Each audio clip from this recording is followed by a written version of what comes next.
SIR আবহেই ২৬-এর ভোটের আগে মতুয়াদের নিয়ে ফের আশ্বস্ত করলেন কেন্দ্রীয় স্বরাষ্ট্রমন্ত্রী মমতা বন্দ্যোপাধ্যায়ও মতুয়াদের কিছু করতে পারবেন না বলে মতুয়াদের আশ্বাস দিয়েছেন স্বরাষ্ট্রমন্ত্রী অমিত শাহ। কি বলেছেন শোনাই আপনাদের। मतुआओं को डरने की कोई जरूरत नहीं है। ये भारतीय जनता पार्टी का वादा है। जो शरणार्थी बंगाल में आए हैं वो भारत के नागरिक हैं, इनका कोई नुकसान नहीं कर सकता, ममता बनर्जी भी नहीं कर सकती।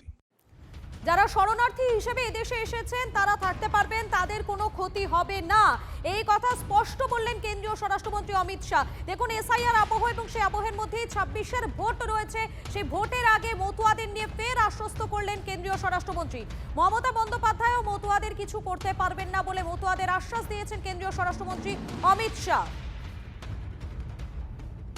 এসআইআর আবহের মধ্যেই ২৬-এর ভোটের আগে মতুয়াদের নিয়ে ফের আশ্বস্ত করলেন কেন্দ্রীয় স্বরাষ্ট্রমন্ত্রী মমতা বন্দ্যোপাধ্যায় মতুয়াদের কিছু করতে পারবেন না বলে মতুয়াদের আশ্বাস কেন্দ্রীয় স্বরাষ্ট্রমন্ত্রী।